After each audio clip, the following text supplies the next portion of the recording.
today's video, I'm going to show you exactly how to create this stunning villa using Autodesk Revit. Now, if you're thinking, why Autodesk? Well, I saw this video a couple weeks ago and I was inspired. I really loved how they've designed around the landscape and how they utilize the secluded space to make the perfect home. So I started thinking, if I could do the same, no limitations, no restrictions, what would it be and how would I do it? I started sketching an idea up and it was a secluded private villa, cut into the side of a mountain, completely consumed and immersed by nature. Obviously overlooking the beautiful water and the islands in front of me. Today's video is sponsored by Autodesk because I wanted to partner with a company that is changing how the world is designed and made. Autodesk's technology spans architecture, engineering, construction, product design, manufacturing, media, and even entertainment. They empower innovators like myself to solve challenges regardless of how big or small. With Autodesk, you have a wide variety of software choices, all of which are there to design and make a better world for all of us. That's why today I'm using Autodesk Revit to create the best possible villa. Now, let's turn around to this screen and get started with today's tutorial. First of all, let's start with the elephant in the room. How am I using Revit on a Mac? Well, I simply downloaded Parallels and installed Revit. Windows 11 came straight away with Parallels and it was a very simple and easy download process.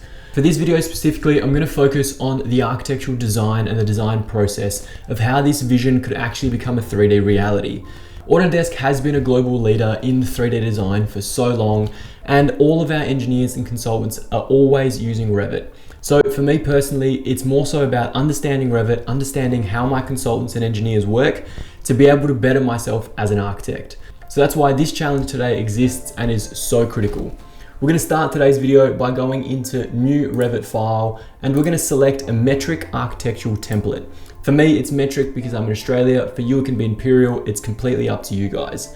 Next, we're simply going to dive in and press OK. Find ourselves immersed in the Revit environment. And the first thing I'm going to do is jump across to one of my elevations to adjust my Storey settings as quickly and as easily as I can. For this design, we're going to use level 1 as our ground floor plan. So what I'm going to do is double click on level 1 and type in ground floor. Press enter and then go OK to rename all corresponding. I'm going to go ahead and change level 2 to roof and press OK once again. Next, I'm going to highlight my ground floor level, press Command or Control C, press the V button, and I'm going to drop that down 1.8 meters, pressing OK.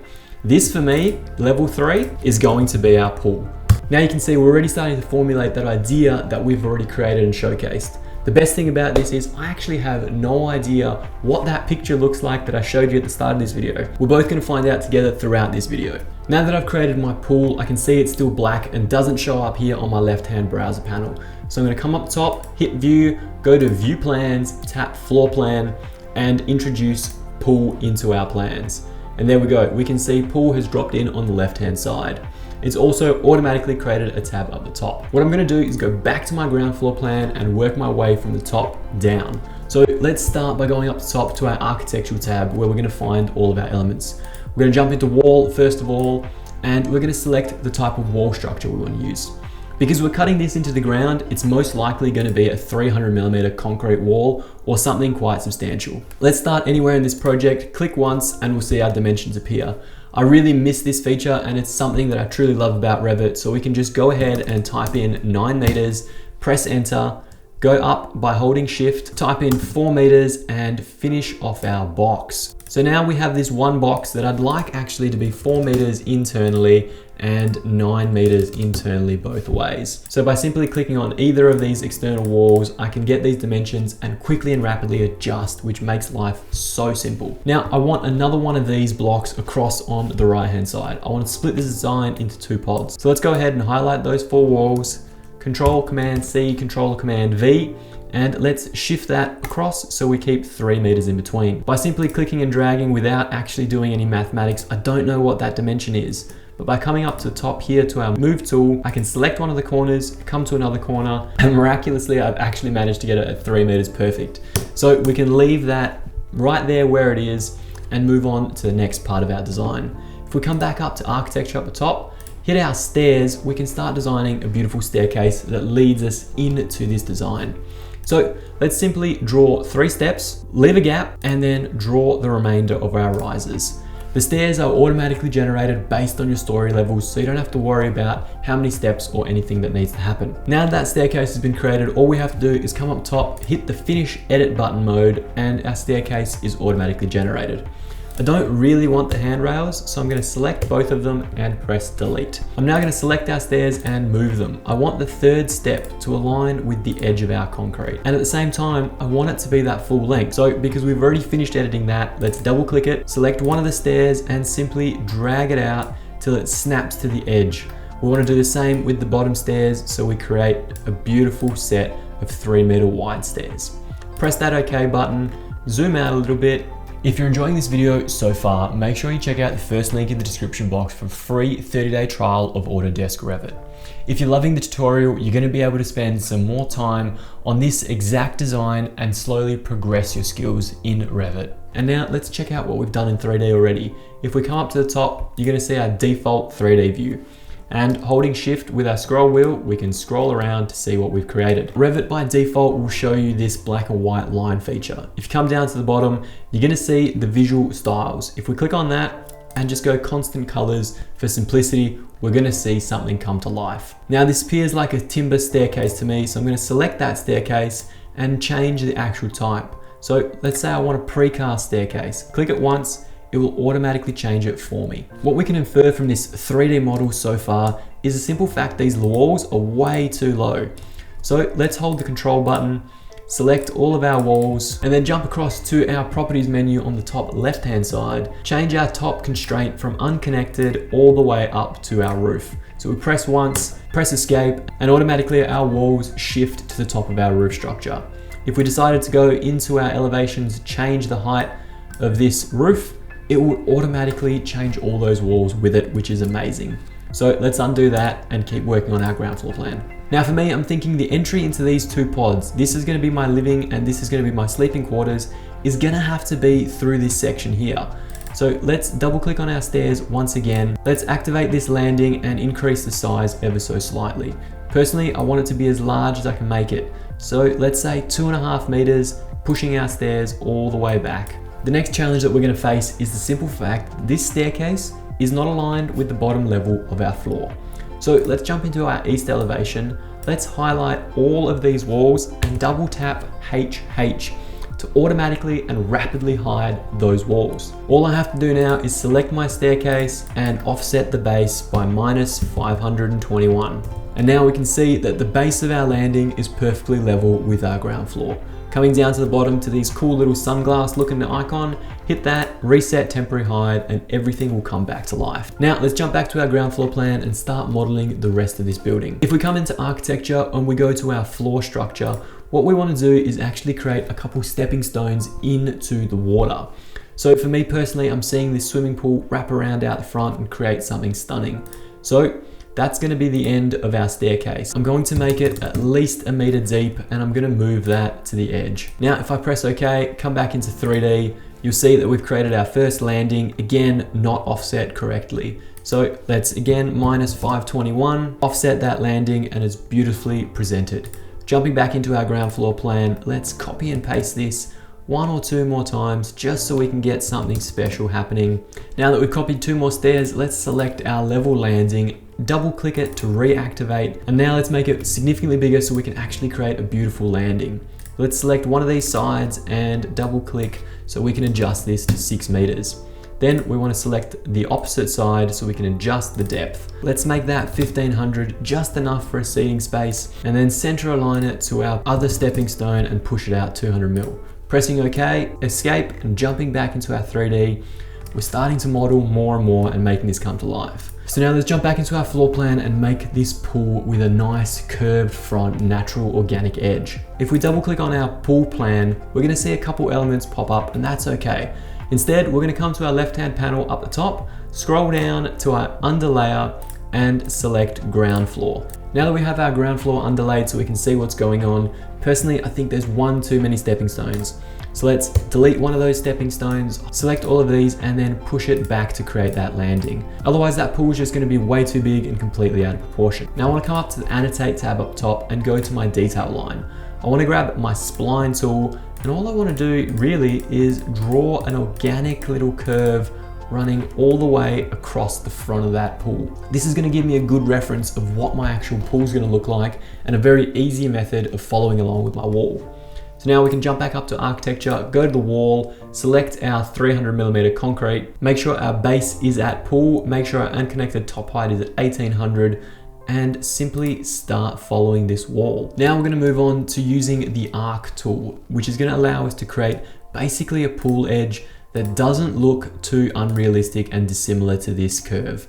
Now I don't want to copy this curve perfectly because I want these actual concrete panels to be able to follow an organic form and to actually look like they would work in real life. So as I'm clicking through this spline tool, I'm making sure that I'm following along and still taking very keen notes of how that wall actually connects and looks like in real life. I can delete that spline because I don't need it anymore. Then I can finish it off by pressing TR for trim, selecting the inside of my wall, selecting my other wall, and automatically trimming that away. Pressing escape, jumping back into 3D to see what we've created. We're coming closer to our actual final product. So now we see our pool structure created and the back missing. Let's jump back into pool, come back into our wall, simply finish off the base of that wall and come back into 3D.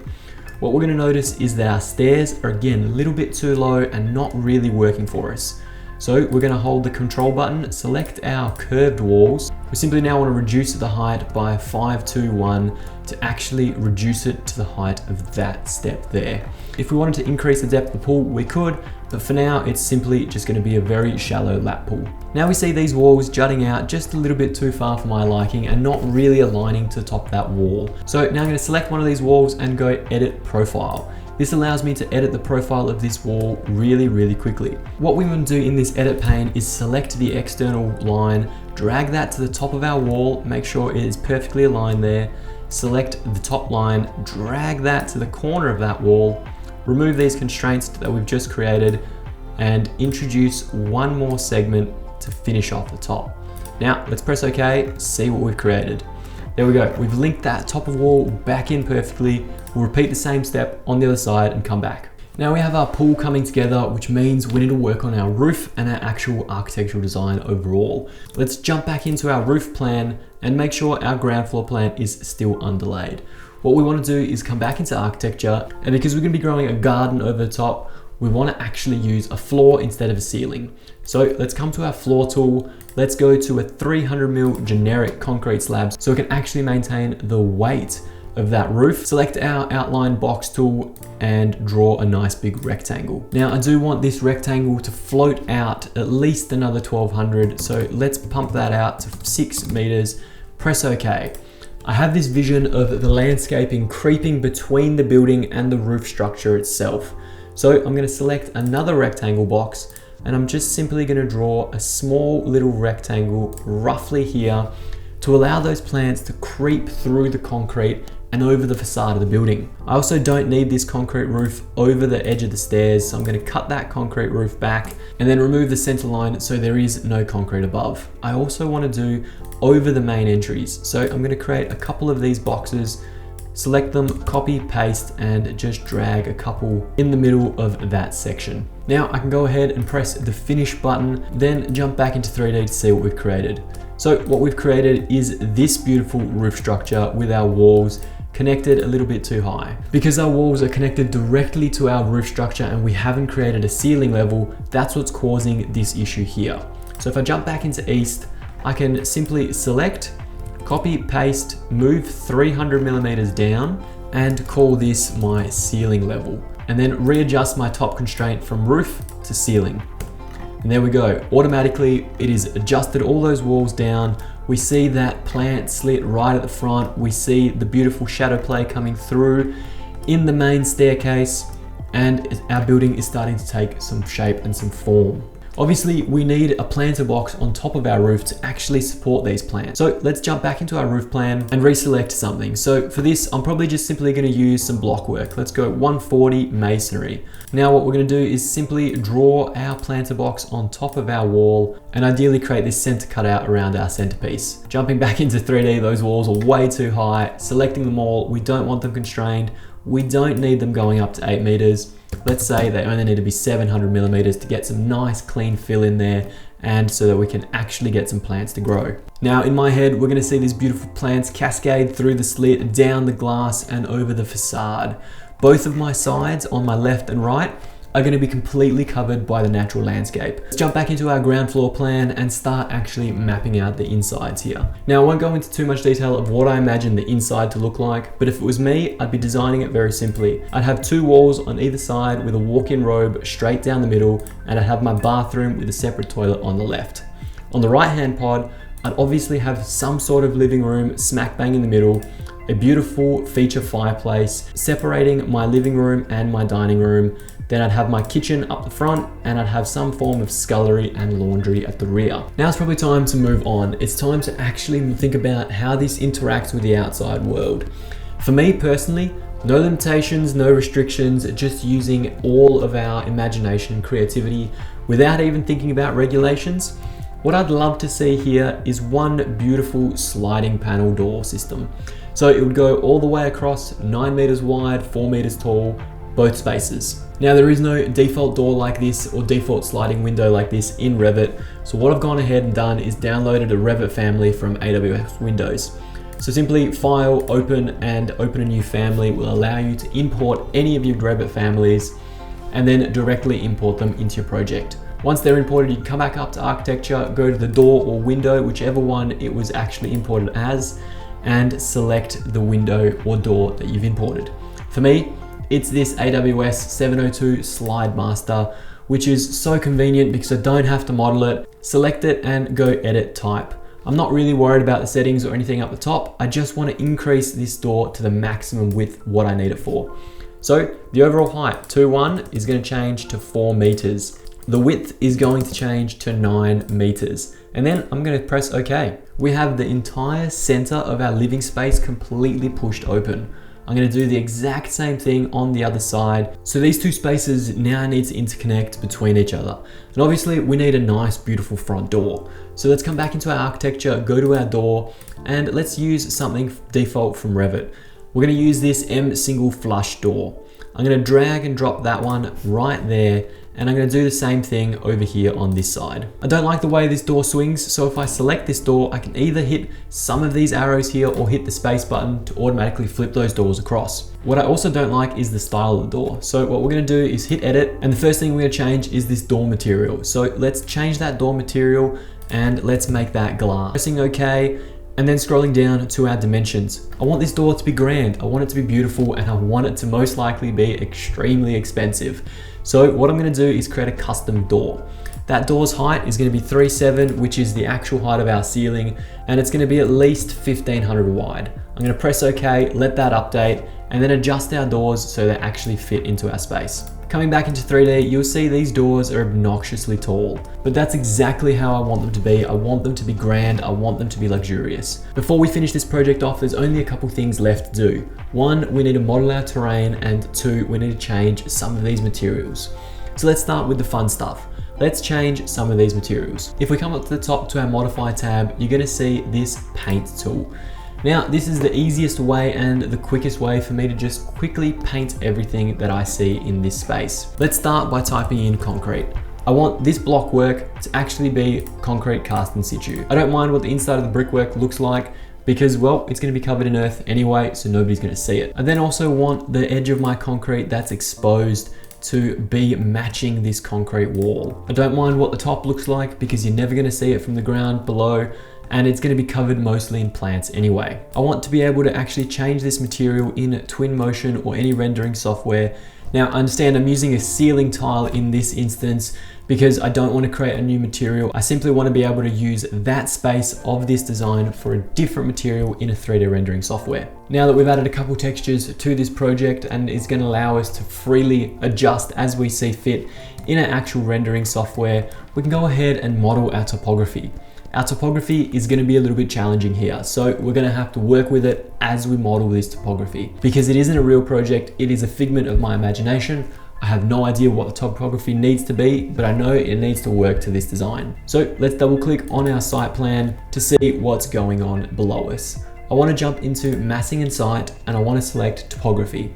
There is a number of ways to do this, but I'm just going to show you the quickest and easiest way for me personally. What we're going to do is start by placing 2 points left and right, either side, miles away. Then we're going to slowly work our way around this building, selecting key points where we want to be able to adjust the levels just right. So for me, that means all around this pool, at critical intersection points and around the facade as well. Once we've gone ahead and added a few too many points that we're going to like to adjust, we're going to finalize by dropping 2 more points on either side, left and right, and pressing OK.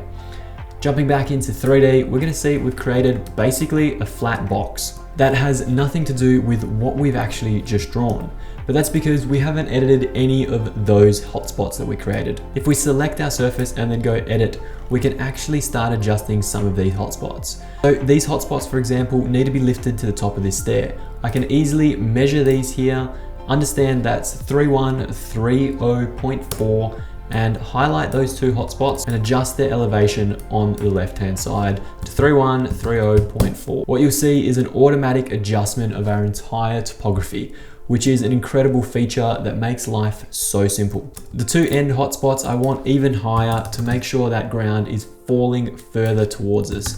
So let's type in 5 meters and continue to see our site fall exactly where we want it. The hotspots in the corners where our ground is actually going to connect to our roof, I do genuinely want that to go to the full 4.7 meters. So that ground interacts and naturally slopes all the way past our actual roof garden. Which if I go back to the site floor plan now, it also means these 3 hotspots need to be at 4.7. Coming back into 3D, once again, we can see that 4.7 has been created. Now that we've gone ahead and adjusted all of these nodes to suit the levels regarding our actual building, we can go ahead and press OK. When we come back into site, we then want to select our actual site, go into massing and site and go split surface. This is going to open up a new toolbar and tool palette once we select on that site again. What we want to do is actually draw around our building in its entirety because we don't want to see any of that earth inside of our building. We don't have to draw around this spline line. We can simply pick lines and click around the edge of our pool. Once we've finished our full lap around the house, we can come in and press OK and it will split our surfaces. So if we come back into 3D, you'll see that whole surface is still there, but we can select it, tap the delete button and hide our building perfectly inside of the earth. Prior to finishing off this model, there's only one thing left for us to do, and that is create a slab for the ground floor plan, a slab for the pool, and then take this model into Twinmotion, render out a beautiful image so that we can showcase our best work yet.